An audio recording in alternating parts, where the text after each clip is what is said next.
Good morning chùa. Hello. Hôm nay đi đám giỗ ông ngoại tại chùa nha. Ok, chuẩn bị bú sẵn nha. Lát tới chùa không được khóc nha. Người ta đang tụng kinh đừng khóc cho con. Nhớ không? Ok. Yeah, mommy thương nha. Mommy love you. Mommy love you. Bú sữa nha. Rồi. Hôm nay là ngày giỗ của bố nè. Bác lên chùa cúng cho bố nha. Ok.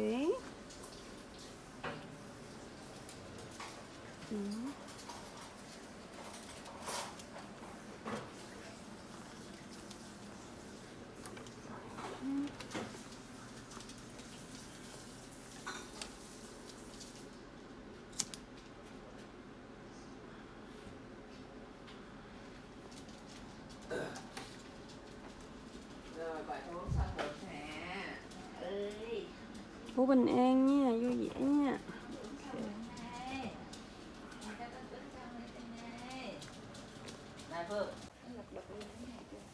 Anh chú ơi.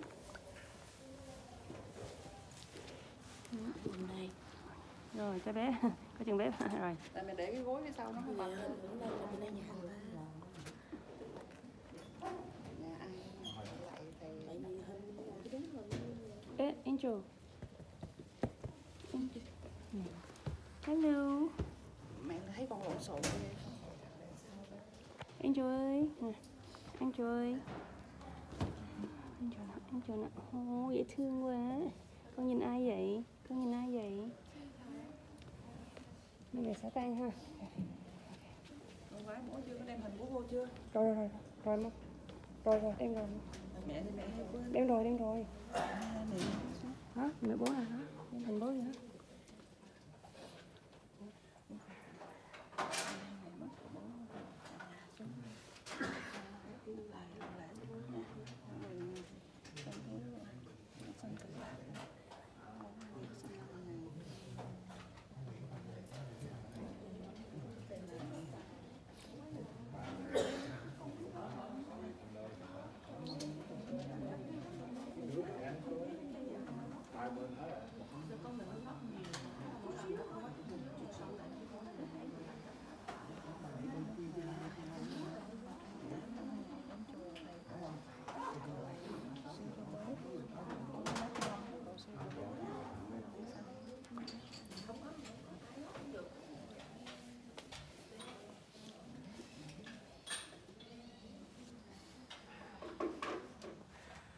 Con hút đâu, kia hút vô.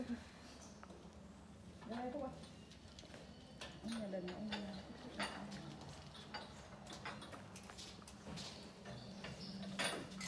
để quay tay nha cô. Biết rồi, qua nhà mình thôi.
Đều quy đốt hương mang niệm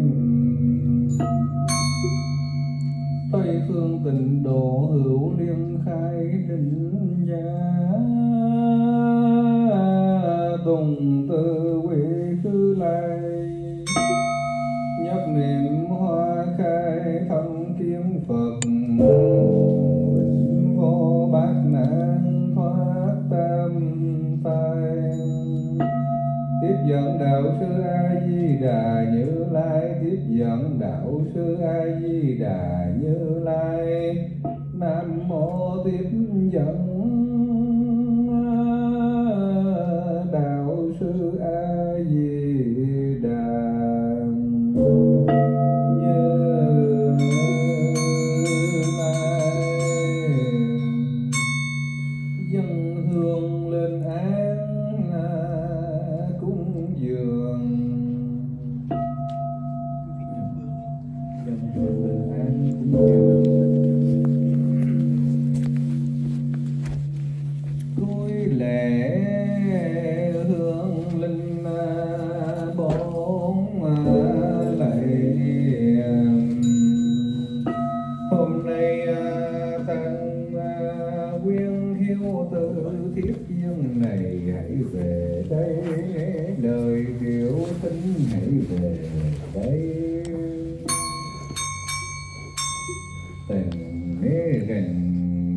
tánh viên minh xưa nay vắng lặng vốn không ngã nhân huyễn tướng nào có sanh tử giả danh nhưng tôi sẽ tùy một niệm vọng tướng có nay sinh diệt tuy nhiên việc nào có việc đạt ma sư tố quấy dếp về Tây sinh mà không sinh Thích Ca Thế Tôn sông lâm nhập diệt nếu không một phen thấu triệt có khối nhiều kiếp nối đôi cho nên người trời còn có luân hồi huống phàm thứ há không sinh tử này hiếu tử đau thương vì chư hương linh dội bỏ hồng trần thính chư hương linh lại đáo linh đường Bồ Đề Phật quốc chứng tri hiếu sự kim nhật đạo tràng pháp dương khai hội nhân lai triệu thính hương linh lai phó hội hương linh văn triệu nguyện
chay niệm Phật. Hôm nay tiếng bát chương linh thương linh về đây thọ lễ nghe lời kinh kệ có ngộ, tự tâm sạch hết mê lầm vãng sanh tình độ.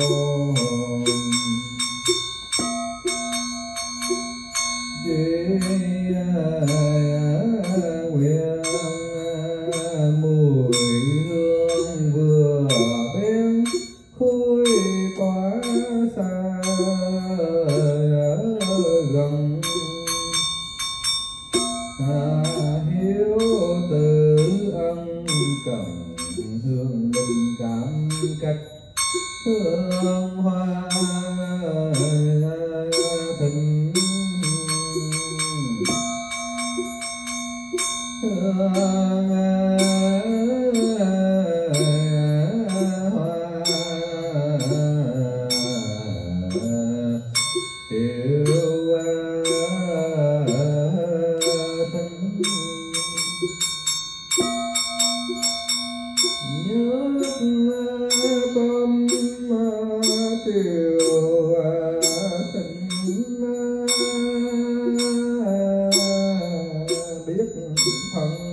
gia tạm ngộ tánh chân thường, sống trong mê muộn thác an tường, đến có tràn phan về bao cái hôm nay tiếng bạc chư hương linh thính, chư hương linh nghe lời kinh kệ có ngộ, tự tâm sạch hết mê lầm vãng sanh tịnh độ.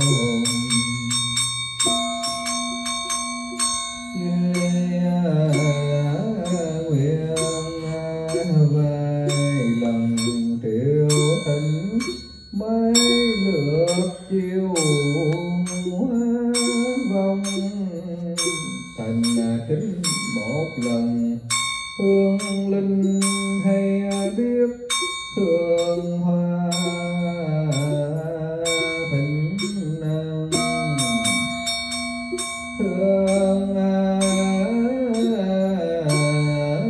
hoa triệu thịnh.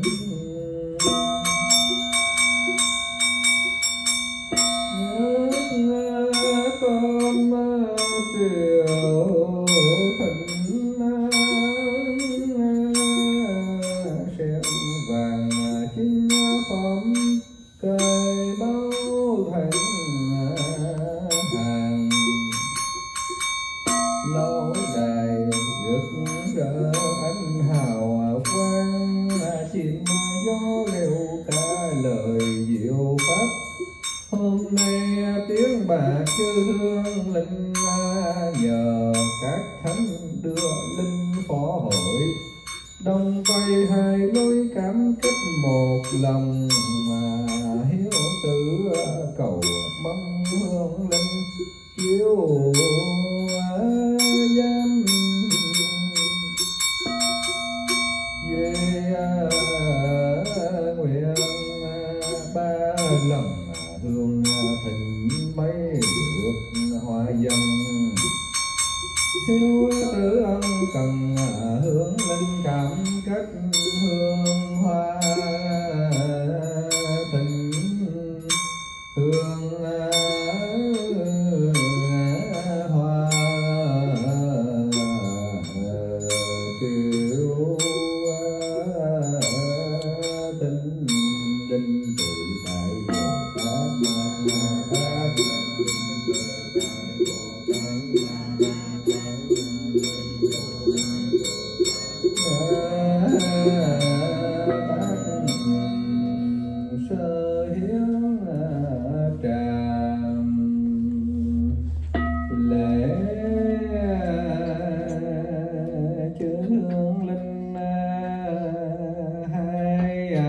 lại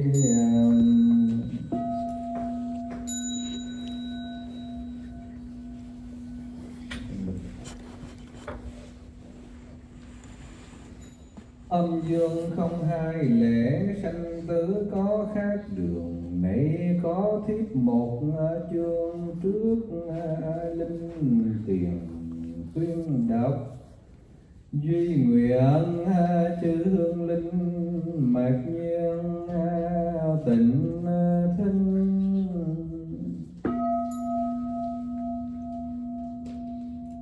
Bốn đàn gửi điệp cấp tiên linh A Di Đà Phật, chứng minh Sa môn Thích Huyền Châu phụng hành pháp sự. Này có chư vị hiếu tướng, nguyện thị minh tâm quan diệu minh, nguyện việt duy, nguyện thị minh phương con dâu lê kim oanh, liên đa nguyện cháu nội ất anh mừng mỹ, thiện nguyện cháu ngoại cùng tất cả hiếu tử đau thương vì tiêu tường trai tuần hương linh. Nguyện văn việc thọ Phật giới pháp danh Quang Nam, nguyên sinh ngày 3 tháng 11 1955 đến ngày 28 tháng 4 2023 vãng sanh tình hiếu quyến bạc tăng quyến bà nội huynh tuồng. Mẹ nguyện minh phương em gái Phan nguyện minh địa ba má nuôi võ Hà Mỹ vợ và các con cháu. Bác Phan Dũng cô Phan Hạnh Thu cầu nguyện Phương Vũ Dì nguyện Phương Tháo cầu nguyện Phương Tùng. Rất đau thương vì hương linh. Phan nguyện em đi thọ Phật giới pháp danh tuệ phi. Nguyên sinh ngày 19 tháng 9 năm 2000 ở năm 1995 đến ngày 17 tháng 3 năm 2024 vãng sanh tình tăng quyến hiếu tử trí cao hoàng kỳ siêu lục thất trai tuần hương linh cố phụ cao thủ hiền thọ Phật giới pháp danh hiền định. Nguyên sinh ngày 27 tháng 10 năm 1933 đến ngày 18 tháng 3 năm 2024 vãng sanh tình tăng chú nguyện thanh dũng nguyện kỳ siêu hương linh. Bùi thị rê thọ Phật giới pháp danh nguyện phương.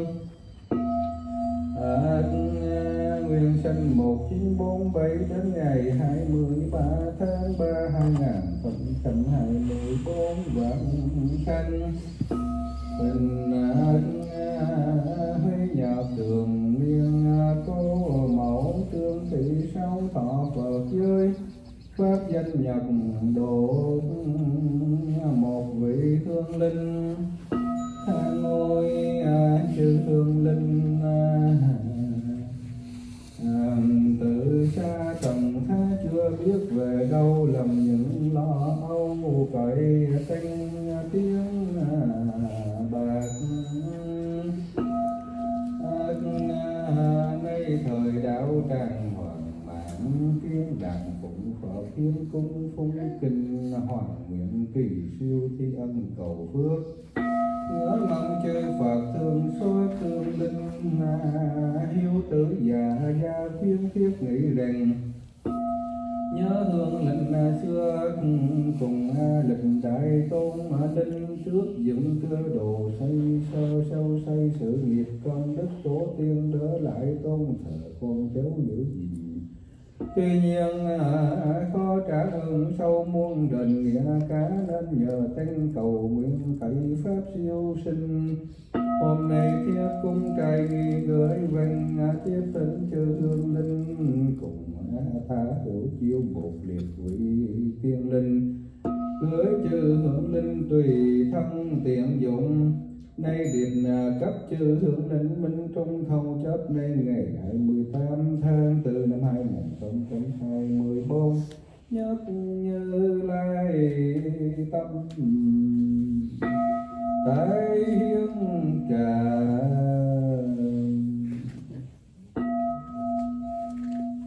Cuối lễ hương linh hai lễ. Ngày trước ở gia đường giờ thời một men hương, chén vàng đầy cam lộ vì cô linh cúng giường. Phụng biến thủy trên ngon tận đường thì đông nam mô ấp vạn ra. Bạch ra hồng môn vạn ra bà di đế tâm bạch ra hồng nam mô vạn ra bà di đế tâm bạch ra hồng nam mô vạn ra bà di đế tâm bạch ra hồng nam mô vạn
Hương linh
quỳ